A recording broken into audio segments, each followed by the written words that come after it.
Assalamualaikum everyone. So now we are going to move forward with our next topic.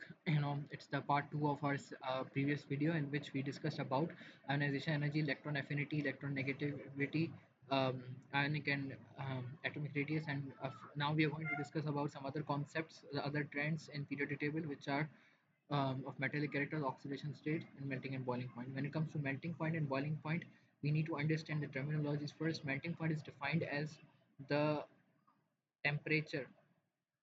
Melting point is defined as the temperature at which the solid phase of a liquid converts itself into a liquid phase, such that it is the temperature at which the uh, you know process melting point is the temperature at which the the pressure in the solid state is equal to the pressure in the liquid state at which we consider the melting point. On the other hand side, if we talk about boiling point, it is the temperature. It is the temperature at which the atmospheric pressure is equal to the vapor pressure of the container. Now, these are terms which we are previously known about. When it comes to boiling point, if we consider an increase in boiling point, that means an increased and high boiling point represents a more stable compound, and less boiling point represents a less stable compound or a more reactive compound. So if we talk about boiling point and melting point, it is inversely proportional to stability and directly proportional to reactivity.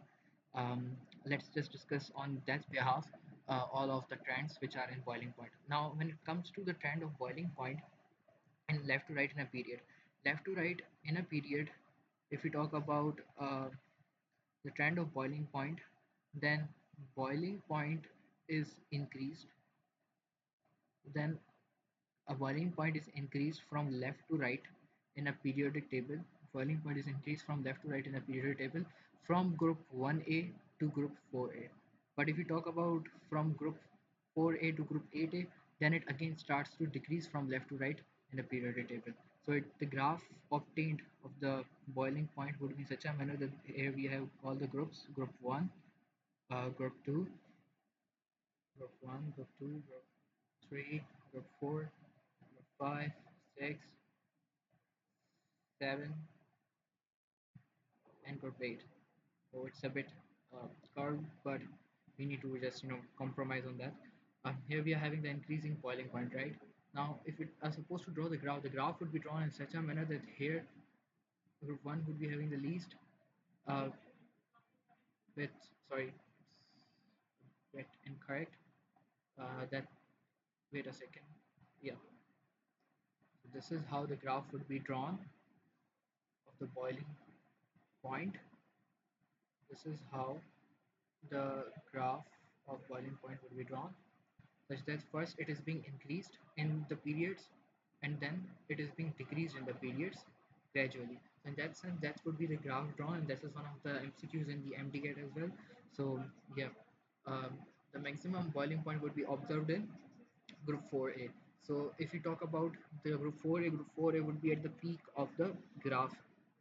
Apart from which, when it comes to melting point is simply when solid converts into liquid, and yeah, that is also increase in depth. Um, what do we call it? A trend.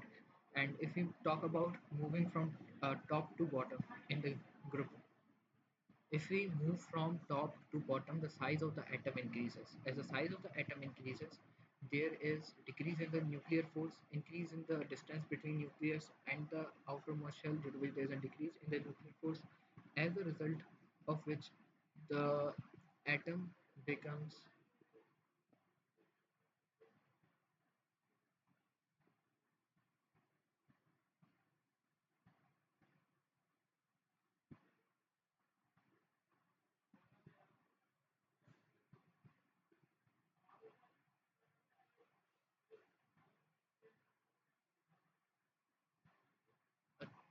as a result of which we can say that as the nuclear force is decreased, as a result of the decrease in the nuclear force, there is a decrease in the stability of the atom, decrease in the stability and decrease in the reactivity, increase in the reactivity and decrease in the stability.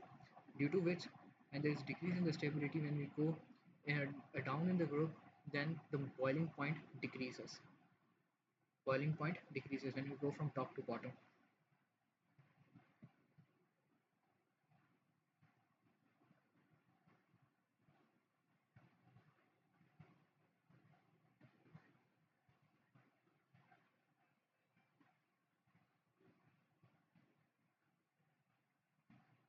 Sorry, as there's decrease in the stability, then as a result of decrease in the stability, the atom will be forming stronger bonds.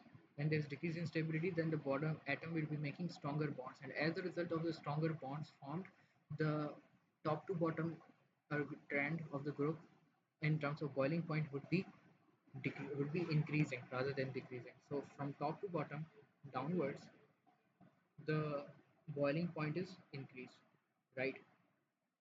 Acha. And after that, if we talk about, um, you know, the maximum boiling point occurs when the compound is having the highest electronegativity difference. If we talk about sodium and chlorine, when which sodium which is found in group 1A and chlorine which is found in group 7A, when they form a bond, they form an ionic bond due to high electronegativity difference, and thus the boiling point is highest. And if we talk about the bond formed by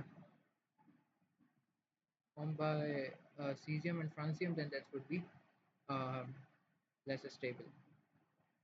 Now, on the other hand side, if we talk about hydration energy is amount of energy which is released or absorbed when when an atom, when 1 mole of atom is dissolved in water, then that movement, the amount of energy which is released or absorbed is known as the hydration energy. Hydration energy is dependent on the charge to size ratio, which means that if charge is increased, charge to size ratio is increased, and thus the hydration energy is increased. So the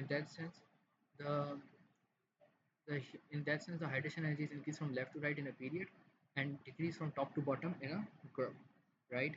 Because in top to bottom, the charge to size ratio decreases as the size increases and charge decreases, due to which charge to size ratio being decreased will cause the hydration energy to be decreased down the curve.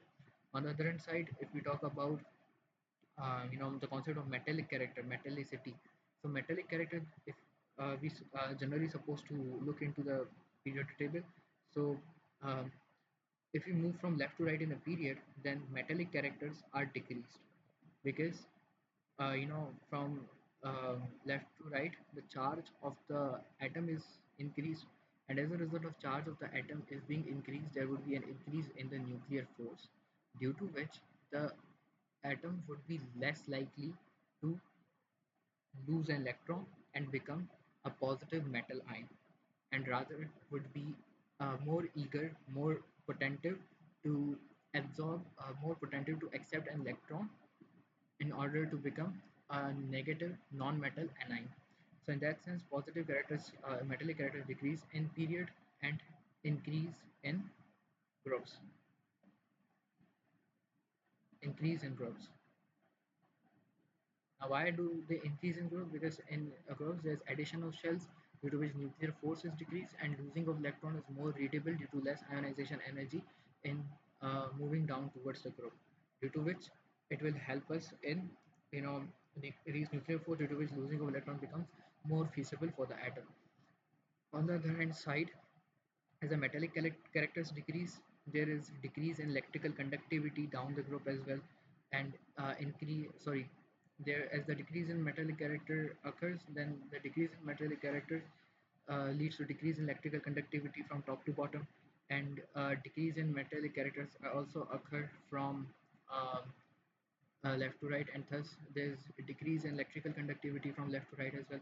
Group 1A is group 1A is a good conductor of electricity, but then when it comes to group 2A, it is a little bit uh, you know a little bit worse conductor than the group 1A, because it is having two electrons. So in order to lose two electrons, it needs more energy, due to which electrical conductivity and metallic characters are ultimately decreased, right? And if we talk about the general electrical conductance of group 1B, group 1B is the known as coinage metals are the group.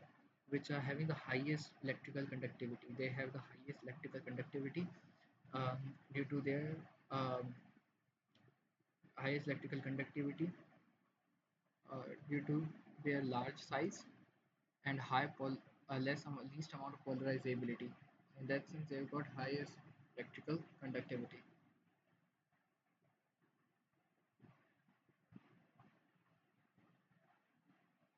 On the other hand side, if we talk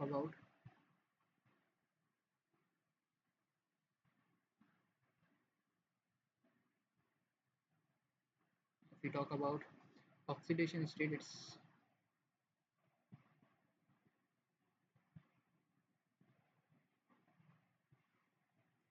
we have another concept of oxidation state. Yes, so oxidation state is basically the apparent charge which appears on the compound or an atom. In general, if we talk about an element, let's suppose carbon. So carbon has an you know oxidation state as zero because it is found in free states. Those elements which are found in free state have the oxidation state zero. Group 8A elements are known as zero group elements because they have zero oxidation state since they are found in free state as inert non-reactive gases. And if we talk about group 1A, they have their oxidation state same as their group number, which is plus 1. And on the other side, group 2 has the same as their group number, which is plus 2. Group 3 has its apparent charge same as its group number, which is plus 3. When it comes to group 4 has the capability to lose an electron and gain an electron as well. So it ultimately depends in group 4 on the size of the atom, the losing the polarizability of the atom, the number of electrons in the valence shell as well. So it actually depends on whether it would gain a positive oxidation state or even a negative oxidation state. When it comes to group 5, which is nitrogen family, in nitrogen family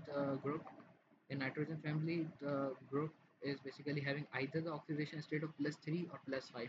Reason behind it is that sometimes the group 5 elements are having their lone pair participating in bond forming a dative bond, but in case the lone pair is not participating in bond formation and dative bond is not formed, there would be an oxidation state of plus 3. So it varies, either it would be plus 3 or plus 5.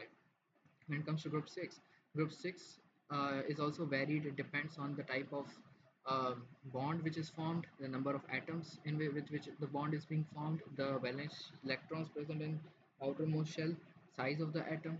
So it varies once again. On the other hand side, if we talk about group 7 generally has the valency as minus 1. Generally they have the valency as minus 1, but in some cases they do have their oxidation state. Sorry, it's oxidation state, not the valency. Valency is not having the charge, the positive and negative charge. Valency is only having the number, that what is the valency, the number of valent electrons, right? So if we talk about oxidation state is having that charge which is mentioned minus 1. Now, some are also having more than minus 1 in some sort of bond formation. On the other side, if you talk about transition metals, both transition metals and inner transition metals, they are having a varied oxidation state because they have half-filled orbitals, due to which these half-filled orbitals sometimes form bond directly with the d orbital which is present at the lower energy level, or the d orbital which is present at the higher orbital level. Let's take example of chromium. Chromium is basically having its electron in the s orbital, but what it does is that it causes to the electron causes to jump from its higher energy level to lower energy level, and from the S shell it goes into the D subshell, and within the 3D subshell it causes to create a bond from the D subshell instead of creating a bond from the S orbital, and thus due to this characteristic it has a varying oxidation state. So in that sense chromium is an exception as well. So yeah, it's something that I wanted to discuss. Apart from which, when it comes to their aesthetic character and basic characters, these are also determined by it. Group 1A element and group 2A element are having basic characters. Metals are generally having basic characters, and Non-metals are having acidic character such that group 1a elements, when they lose their electron, they generally form strong bases. Group 1a forms strong bases with water. Group 2a form less strong bases with water, and the basicity also increases from top to bottom in a group, right? Basicity also increases from top to bottom in a group alongside the metallic characters and electrical conductance. Um, Non-metals do not generally conduct electricity, but carbon um, can conduct electricity in non-metal state, even though it is a non-metal, depending on the type of allotrope it is having. Diamond cannot conduct electricity because it has no valence electron free or available in its valence shell, but graphite in the form of carbon can conduct electricity because it has one of its valence electron free available for the conduction of electricity. So in a particular direction, in a particular allotrope, graphite, carbon can conduct electricity. So it depends on the type as well. And when it comes to metalloids, metalloids are generally not able to conduct electricity. Generally, they are in between metals and non-metals, so they can conduct electricity, and they have um, they in a sense they have both potential of being acting as metal as well as non-metal. On the other hand side, I would like to discuss about the acidic characters. Non-metals generally form acidic characters. Their acidity depends on the oxidation state. If the oxidation state is higher, then there are more acidic characters, and their bonding formation is also dependent on the oxidation state. If there is low oxidation state, then there is high ionic characters. If there is high oxidation state, then there is more covalent characters, right? So in that sense, this is also an important concept. And apart from that, yes, that's about the oxidation state. And yeah, that's all about today's video. From in the next video, we are going to discuss about the characteristics of hydrides, oxides, and halides alongside the position of hydrogen in the periodic table. Till then, have a good day.